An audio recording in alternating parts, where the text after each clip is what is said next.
So the first question is it or is it not dementia? But we actually have a question before that. Normal aging, not normal aging. Because before we start assuming it's dementia, what we need to figure out is this normal for this person or is something changing? And if it's changing, is it necessarily permanent or could it be something that we could fix, we could address, we could modify? A couple of examples to keep in mind would be something like depression, which is treatable, hypothyroid, treatable, medication problems, treatable, even a problem with hearing that nobody's picked up on, or a problem with vision, or a problem with a new medical condition, maybe like diabetes or something. So what you want to notice first is there a change? Is something changing? And don't make assumptions. We want to check things out. People deserve a good workup. We don't want to think, oh yeah, look, it's not normal, it's dementia. We want to think, I don't know that this is normal for this person. Something seems to be changing. And if we notice the change, we want to find out, can we do something? And if we do that and we're still going, something's going on here, we don't want to make the next leap, which is, it's got to be Alzheimer's. It's bound to be Alzheimer's. Not necessarily. This is where there's a lot of misunderstanding about what's dementia and what's Alzheimer's. And what does it mean? It doesn't mean memory problems. When we talk about dementia, we need to be thinking about a great big umbrella term. A great big umbrella, as a matter of fact, that we find underneath that umbrella approximately 85 to 90 different conditions, forms, causes of this thing called dementia. And dementia is not maybe what you think it is. It's more, and it's different. Alzheimer's is under there. It's certainly one of the big boxes under there, but it's not the only box. And what we used to think, 80 to 90% of all dementias are Alzheimer's.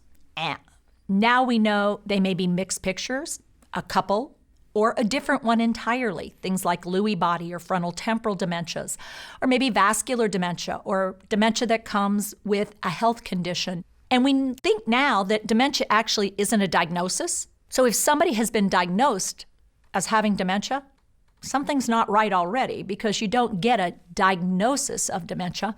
When you have dementia, you have a syndrome, a collection of symptoms. So what do we want to do? Well, we want to know we're under the umbrella. Well, what does it mean to be under the umbrella, to have dementia? Well, it means 4 things, typically. Number 1, at least 2 parts of your brain are dying. They're changing, and we can't fix them right now. So your brain is changing on you. At least 2 parts. One of them will typically be related to memory, but not always in the way we think about. It's not always the can't remember new things, but do remember old things. For alcohol-related dementia, I have blackouts, but they might be a variety of blacked out or missing pieces. For vascular, I again could have a whole bunch of different memory issues. And for frontal temporal, I may think something happened that you don't remember happening. So with memory, it's important to recognize it's not just the standard thing. Now, the second thing that's true about all dementias is that right now, we currently have nothing that's going to fix it, cure it, make it go away, or even stop it in its tracks. So what we have to realize is we're going to have to figure out how to help somebody live with it.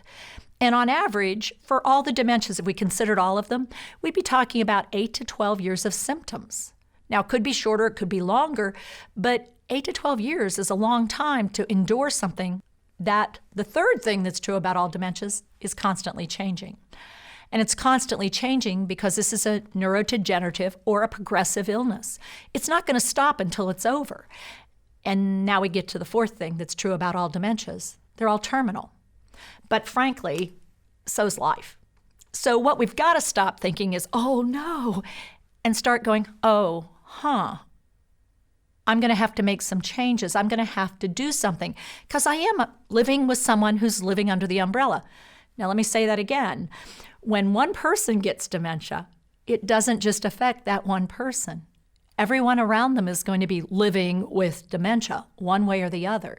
So this one person got chosen, but it's not a choice they would have ever made. You choose. And the question is, will you pull together and support that person? Or will you fall apart and walk away? Will you wear yourself out and not make a positive difference? The purpose and the reason I do what I do is to help you do what you do. And that's where we can make the change happen. I can't change the condition. I can't make the changes stop.